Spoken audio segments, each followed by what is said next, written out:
Mais Allez. d'abord, cette information, Eric, et on va demander à Stéphane Selami du service police-justice de rentrer sur ce plateau, puisque l'on vient d'apprendre, Stéphane, bonsoir, tout d'abord, que le meurtrier présumé de Philippines, cette jeune femme dont le corps a été retrouvé dans le bois de Boulogne alors qu'elle venait de sortir des cours quelques heures auparavant, le meurtrier présumé, Stéphane, a été interpellé ce soir. Oui, exactement. Il a été interpellé aux alentours de 19h en Suisse, à Genève, donc par les policiers locaux, puisque en fait ce suspect a été signalé à l'ensemble des polices européennes en fuite depuis la soirée des faits ou la nuit des faits. Ce qu'on sait de lui, c'est que c'est un homme de nationalité marocaine, qu'il est âgé de 22 ans, qu'il fait l'objet d'une obligation de quitter le territoire français, une OQTF, et que donc son ADN a été retrouvé sur la scène de crime, donc de cette jeune étudiante de Paris-Dauphine, qui a été retrouvée donc samedi dernier dans le bois de Boulogne. Il faut peut-être rappeler d'ailleurs à ceux qui nous rejoignent les circonstances de sa disparition, ce que l'on sait exactement des heures qui ont précédé sa mort. Alors ce qu'on sait, c'est que ça s'est passé effectivement vendredi dernier, après les cours, après un déjeuner donc au Crous de cette université. Cette jeune fille devait regagner son domicile dans les Yvelines et puis elle n'a plus donné signe de vie. Donc là, ses proches, ses parents se sont inquiétés. Des recherches ont été lancées, un signalement pour sa disparition a évidemment été émis. Et samedi, donc dans la journée, une battue a été organisée. En fait, donc ses proches, sa famille se sont mobilisés par rapport à la géolocalisation de son téléphone portable. Et effectivement, son corps a été retrouvé dans une allée du bois de Boulogne, pas très loin d'ailleurs de son domicile, puisqu'elle habitait aussi dans le 16e arrondissement à Paris. Et ensuite, l'enquête a démarré, confiée à la brigade criminelle de la police judiciaire parisienne. Et très rapidement, un suspect est apparu, puisque ce que l'on sait, ce sont des informations du service police-justice de BFM TV, c'est que la carte bancaire de la victime a été utilisée dans la soirée donc du vendredi, quelques heures après sa disparition, utilisée en banlieue parisienne, donc par l'auteur, ou en tout cas le meurtrier présumé ou l'auteur de ce meurtre présumé. Et ensuite, donc, un signalement a été diffusé assez rapidement pour en fait indiquer que ce suspect qui a été interpellé donc à Genève en fin de journée, je l'ai dit, de nationalité marocaine, était soupçonné du meurtre de cette jeune Philippine. Pardon, vas-y. Allez-y. Non, il faut rappeler effectivement dans quelles conditions, c'est vrai, cette jeune femme a été retrouvée.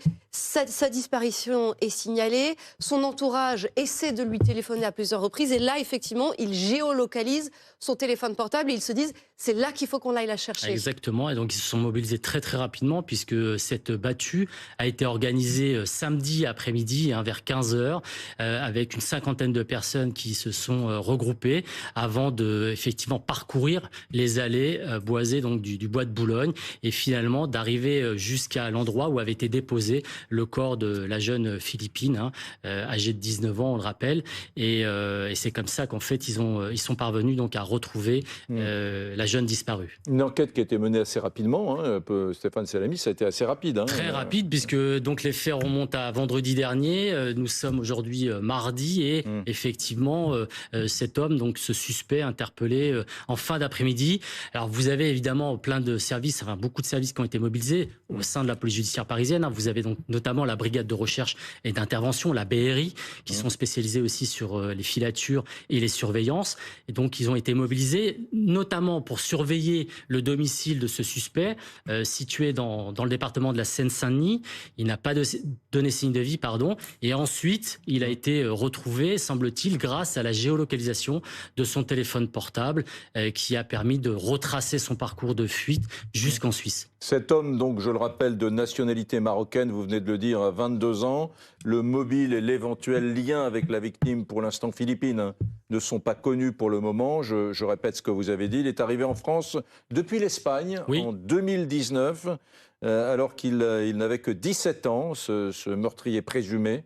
Et peu de temps après son arrivée, il aurait commis un viol. Un viol, exactement, c'est ce qu'on a appris effectivement là très récemment encore. C'est une information du service police-justice de BFM TV.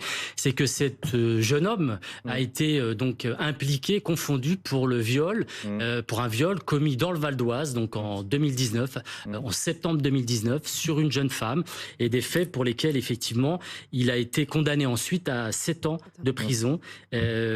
Pour l'instant, voilà, on commence à découvrir effectivement le profil et le parcours criminel et judiciaire de ce suspect. D'autres informations vont nous remonter assez rapidement, je pense. Mais effectivement, voilà. On en sait un peu plus effectivement sur son parcours. Et il y a quand même cette information, même si il faut évidemment prendre tout cela avec prudence, information importante qui risque une fois de plus de susciter de nombreuses réactions, c'est que cet homme était sous OQTF, obligation de quitter le territoire français, dont on parle si régulièrement, Stéphane. Exactement. C'est là que ce dossier risque, vous venez de le dire, avec une certaine prudence, risque de revêtir une tonalité et une orientation politique dans les prochaines minutes. Ça paraît assez évident, effectivement, compte tenu des faits qui lui sont reprochés, même s'il faut rappeler quand même la présomption d'innocence. On va effectivement aussi attendre ses premières déclarations, son placement en garde à vue et ses premières auditions pour savoir exactement comment il va s'expliquer sur les faits qui lui sont reprochés. On l'a dit, on parle de son ADN, de son empreinte génétique qui a été retrouvée donc sur la scène de crime de cette jeune femme. Et oui, vous l'avez rappelé, donc cette obligation de quitter le territoire français qui avait été prononcée. Ça vient d'être confirmé par une source policière à BFM TV. Donc Depuis le 18 juin dernier, cette même source en dit d'ailleurs un peu plus. Le 3 septembre dernier, un juge des libertés et de la détention l'a fait ressortir du centre de rétention où il se trouvait. Il avait une obligation de pointage. Le 4 septembre, le Maroc envoyait un laissez-passer consulaire permettant son expulsion, mais trop tard à ce moment-là.